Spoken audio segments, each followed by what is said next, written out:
Hi, my name is Cameron Carlson with AnimeLocation.tv. I'm here at Matsuricon 2023 with my good pal, Mr. Kevin Bolk. Hello, missed you guys. It's been a long time. Long time, eh? That leads into the first question. Yeah. It's only been since OhioCon 2023. How have you been since then? Honestly, mostly just preparing for other shows in this one. It's been pretty light and easy, and doing my usual thing, so art and traveling and nerding out and toys and all that cool stuff. So. Yeah, speaking of which, yes, this is this delightful, gigantic superpower Superman that is immediately going on my wall as soon as I get home.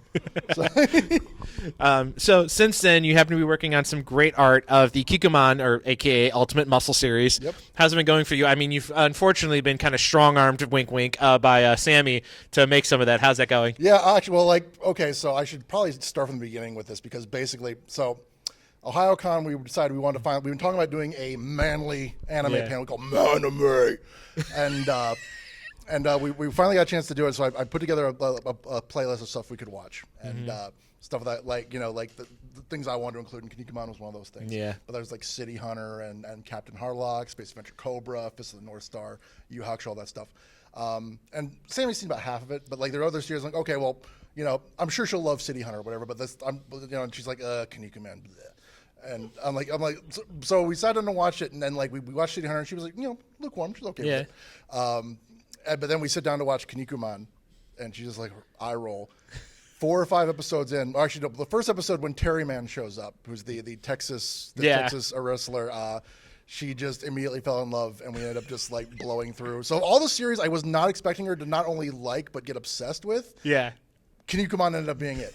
So I mean, I was familiar with it from the old Muscle toy lines and of course Ultimate Muscle, and she was familiar with Ultimate Muscle but hated it, but then went back and watched it and realized she loves it now because now she knows all the stuff behind it. Well, I watched only Ultimate Muscle. I didn't know about the original '80s version. Oh yeah. So if you get the '80s version and then you go to you're like, oh, there is so much stuff. Yeah. Like I almost feel bad for people who watch Ultimate Muscle without having seen the original Kinnikuman. Correct. There's so much like backstory and information. You like who's related to who, why they're like wrestling this way, and why like a certain character's connection with another character suddenly makes everything make like that much more. Like I compare it to like JoJo's Bizarre Adventure, where like people, I'm just gonna jump right into part 3. I'm like, dude, no, what? Watch part 1 and like part 1, everything builds on part 1. Yeah, like, you gotta, and like Jonathan Joestar is practically like a mythic figure. By the time you get to part 3, you gotta like it enhances the experience. So why? But anyway, sorry. So I get distracted. She got super into it, and we have kind of like a passion loop. Like so, we both get excited about something, we kind of feed off each other. So like I was like, I just like no one knows who this is. Like Ultimate Muscle. Like sure, so I'll just do an Ultimate Muscle sheet, I guess, because I really wanted to get that out. But then we're just like, you know what, screw it. Like the reason I'm doing the retro stuff now anyway is because like that's what I like to do. So I'm just gonna do what I like, and then maybe people like it, maybe they won't. I mean, maybe no one will know or care.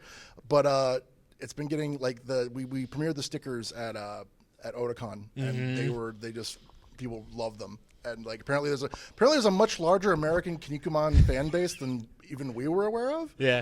So it was a lot of fun. And of course we got 2 sheets now. I actually kind of want to do a few more to kind of cover all of the Kinnikuman like all the major Kinnikuman characters because they're all awesome. So like yeah. Nice.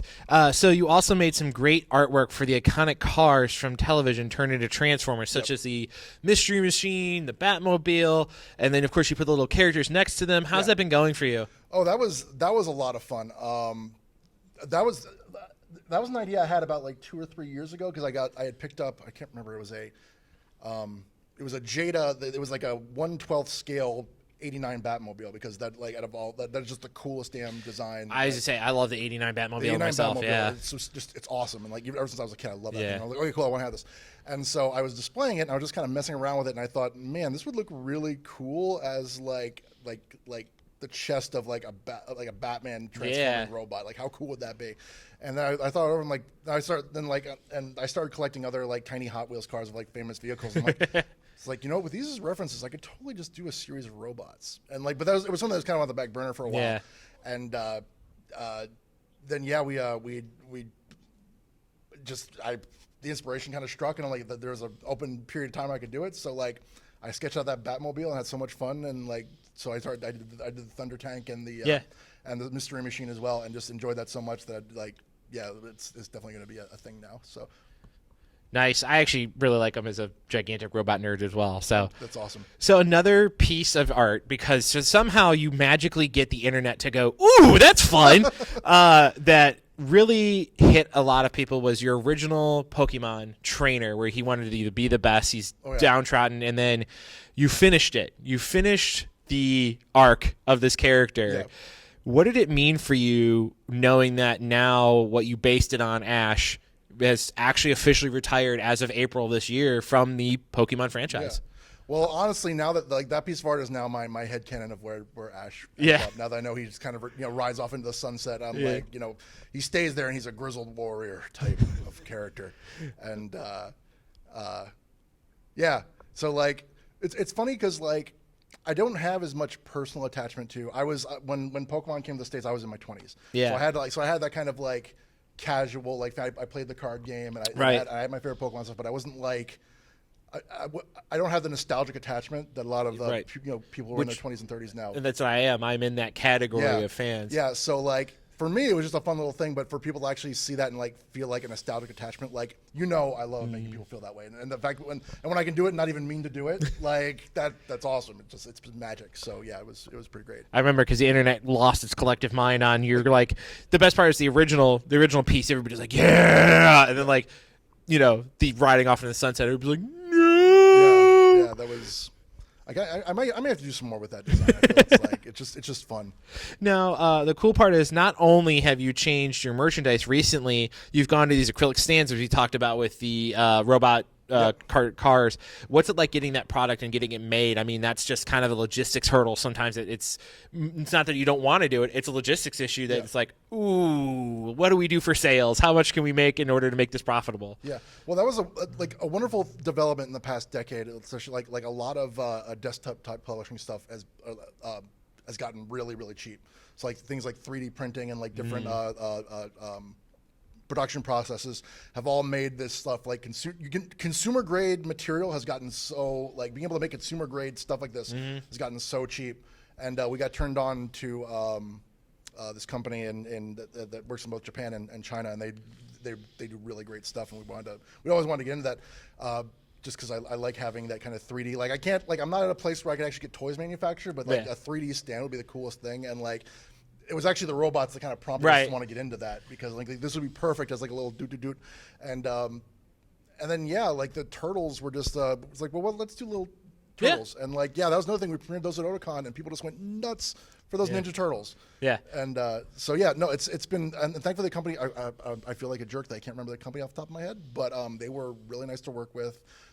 They had like a personal liaison who helped us like get everything set up, and they had it manufactured and shipped out within like less than a month. Wow. And we got a lot of them, and I can see like a lot of artists deal with this company. And I can see why they do. They're pretty fantastic to deal with. I mean, although currently the people who do our stickers, or the Sticker Beat, I remember them because they're awesome, and they're the stuff they do. Like I didn't know this until recently because. Sammy had told me, I didn't realize, but apparently our stickers are waterproof, weatherproof, UV resistant. Like I didn't know any of this. I thought they were just, because I didn't realize that you could do it that cheap. Yeah. So we put it on my big water mug thinking, okay, it's going to be fade out, but we've run it through the dishwasher like 4 or 5 times. These things are still like, so we're going to try, apparently if they're weatherproof, I'm going to test that. I'm going to put them on the back of our car. She wants the Ultimate Muscle and Kinnikuman stickers on so we're going to see I'll report back on that next time I see you guys. I can totally see why she'd want to stick those on the car though. Oh yeah, right next to her, she's got the Toon Blue Eyes White Dragon and her Yu-Gi-Oh stuff. So like, Kinnikuman has captured that girl's heart. Like, it's pretty hard. Yeah, especially like considering she's a Yu-Gi-Oh girl, for her to like be willing to put that on a pedestal next to Yu-Gi-Oh, like, dang. Yeah. So another fun thing is that you were at Otakon just a few weeks ago. Yep. How much fun? Weeks ago. Yeah. How much fun was it? Because you got to work with John Holscher there. You got to work with him here. That jerk. We love our con chairs. So what was it like going to Otakon for the? No, is that your first time? No. Okay. So like, wow. Let's talk about ancient history. My very first anime convention was Otakon 96. I was going to say, because that would still be at the old college? That would have, well, no, their last year at the college was 95. Okay, so this was the first year when they moved to Baltimore. They were in not even Baltimore. They were at the Timonium, oh God, what's the name of the inn? It was a small little inn in Timonium. At the time, they had converted to a Holiday Inn, but now it's something else. Something else, yeah. And they've reverted back to that name. And yeah, like I was actually, it was my parents surprised me because like I was really, this was '96. I was really getting into anime, and I had signed up for Color Guard that year because I wanted to spin flags and hang around cute girls. And I mean, why not? That worked out well to my advantage. Yeah. But like as I was getting ready, like it was gonna be the first day of Color Guard camp, and my mom's like, I know you're excited about this Color Guard thing, but you like this anime thing too, right? And like she's being facetious, and like duh. She plops down this front page of the culture section of the Baltimore Sun, and there is this gigantic like Ranma art with like Otakon convention coming to Timonium. It's like, well, that's going on this weekend. You want to like, you down to skip a day and do that? I'm like, yes. so and it's funny because when I had gotten the guest invite, I had posted on Facebook about how like, oh yeah, I've been going since '96. I skipped that first day of Color Guard, and people from like my high school friends who were at that Color Guard camp was like, I knew you weren't sick. They remember it. I'm like, crap. Hey, mom's got your back. Yeah, mom's got my back. But yeah, like that led to that basically opened this whole world. I wouldn't be if it wasn't for me skipping that Color Guard camp and going to Otakon '96. I would not be sitting at this table with you right now. It kind of like so. Anyway, what were we talking about? So were you at the one in '97 as well? Yes. Yep. Okay, that was my first. That was your first, yeah. So if you couldn't hear, John, our producer and owner of Anime Location, said that his first year at Otakon was 1997, which you also read. I entered a music video into the '97 music video contest. So if you found that tape, I did a. Back then, AMVs were the thing. Yeah. Oh yeah. Everyone came to see it. Yeah, and it's basically like two VCRs and a Sega Saturn. I made this crappy. It was Ranma 1/2 to Bryan Adams. Everything I do for you. Yep. And that was fun. That was a magical time. I was just saying, the AMV had its moment in a anime culture. Yeah, it was a unique time to have AMVs, to be completely honest with you. I think the digital age opened up a vast opening to see more. Yeah. But I don't think really the AMV that we know as from then, in the 90s and early 2000s. That's because like if you were doing it then, you were doing it because you were really obsessed and passionate, and if you had a skill set. Yeah. So if like, not I'm a populist in that I want stuff open to everybody. But the problem is when you do open it to everybody, people can do it easily. You don't need that passion. You can just push a few buttons. Right. I got a music video. So like, the field expands and kind of like dilutes all the. And that's what I'm saying is like you don't hear people talk about AMVs as much as you used to back in the early, like when I got into the anime convention scene was 2008. Yeah. And like everybody's like, yeah, you gotta watch AMV Hell, volume 1 and 2, and then like volume 3 was like the massive collection, but then you didn't like really hear too much like after a certain point. It just went to the wind, like it just went into this quiet, like it's not completely dead, but it's just like in this like small graveyard. Like you couldn't. There's so many people who can do them and do them. Yeah. That you couldn't do a proper. You would have to do a seriously like. High quality. Yeah, you'd have to vet the crap out of it. Yeah. Which like back then, like you could do whatever you could. Like there were so few people doing them that you could submit whatever horrible thing. Like the fact that I got into it, like ought to be like, whoo. Yeah, no. Actually, my past, I'm not gonna get to do it this weekend just because I got a full schedule. But I did a kind of a retrospective about like basically some of the best anime music videos from like 92 through about 2002, and it's really interesting that like the different reactions that they get compared to and also like we were certainly less politically correct back then. Oh yeah. And so like it's some words we cannot use anymore. Yeah, some people were like most people love it. There were some people who they had a good sense of humor about it, but they're also just like, wow, that's not age well. No. But it was still a lot of fun. Everyone enjoyed it. Kind of going along with our love of older stuff. Yeah. You love to still go to your antique stores and find collectibles. Found anything fun other than your awesome Superman from PowerCon this weekend? Yeah.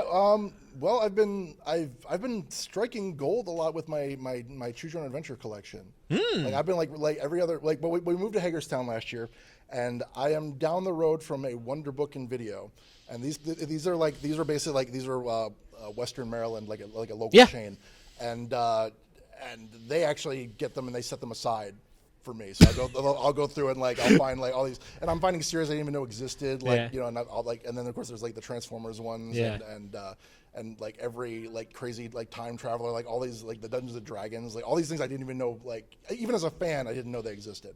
So yeah, that's probably been the most exciting stuff. And like I do need to, I would like to do live readings of those at a convention again. Something like that. I would do that at Anime St. Louis a lot. Yeah. And I think like kind of spreading that out and do that like here or other shows would be, I think it would be well received.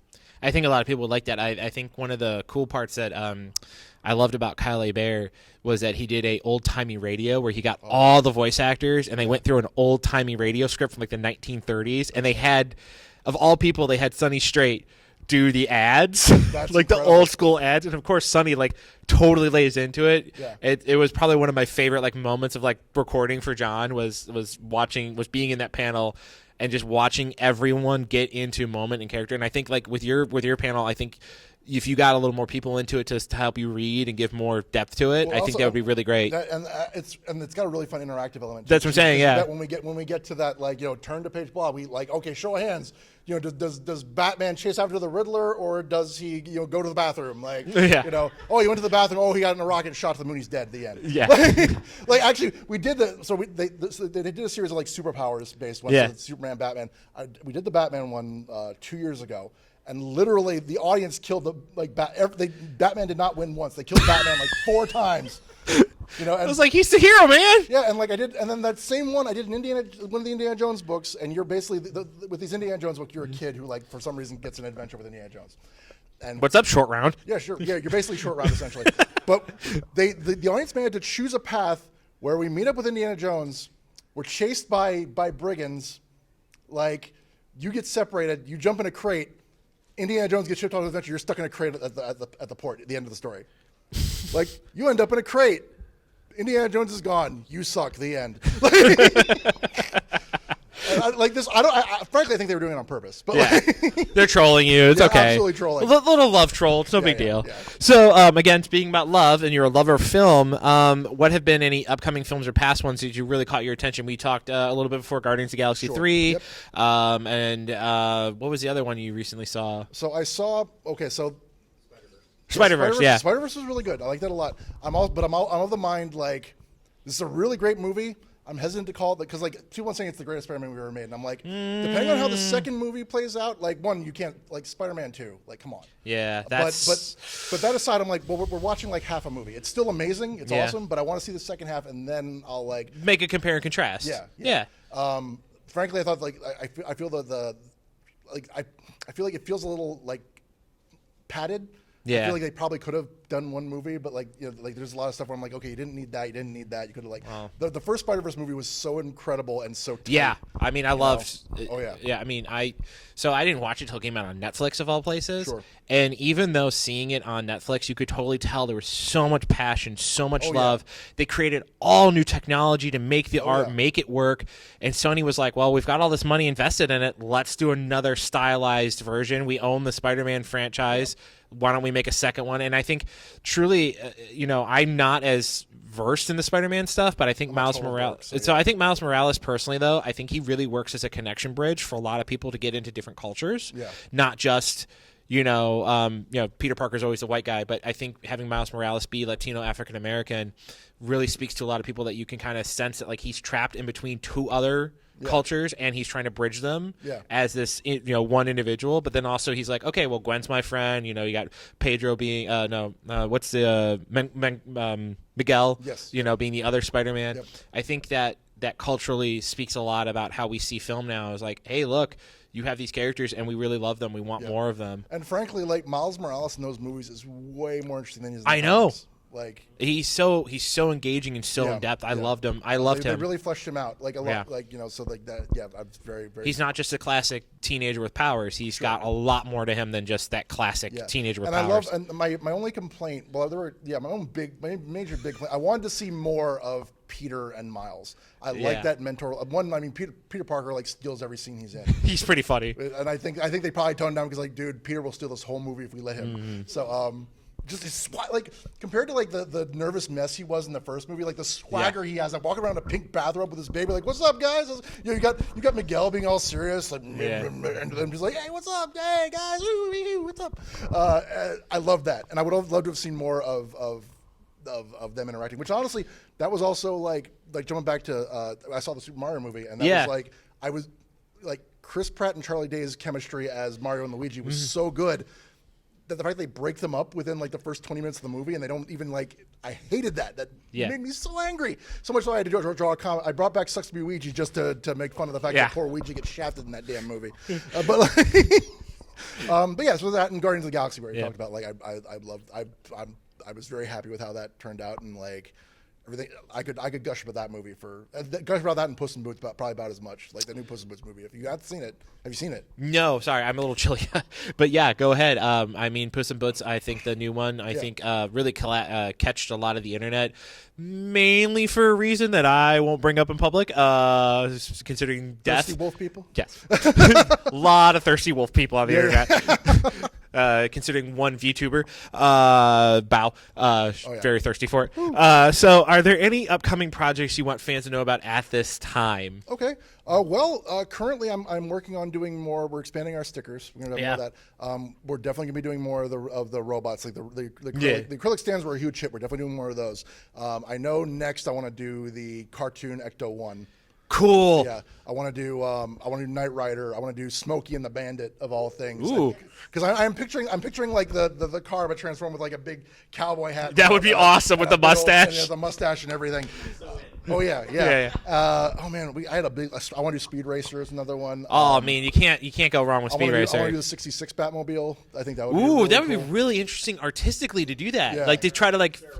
Yeah. Because it's the dual cockpit thing. Yeah. Ooh, I'm waiting. I want to see that. I've got to figure out. I really want to do the Dukes of Hazzard generally, but I have to figure out a way to work that. Where, like, we make it obvious that like we can work the more. Maybe the color and just take away one particular piece. Yeah, or figure out some way to break it up so you can't. Yeah. So if you know, then you like it. You're fine. If you don't know, then you're not like. You know. But like the generally is just such a cool car and the color. I love the color. It's an iconic car, regardless of what's on it. Very iconic car. Yeah. So many. The turtle van is another one. You've got 4 turtles, you need a turtle van for them. The A-Team van because I want any excuse to draw a chibi Mr. T.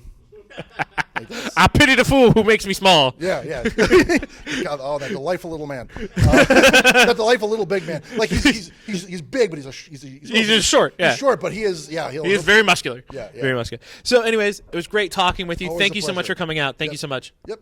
Thank you guys so much.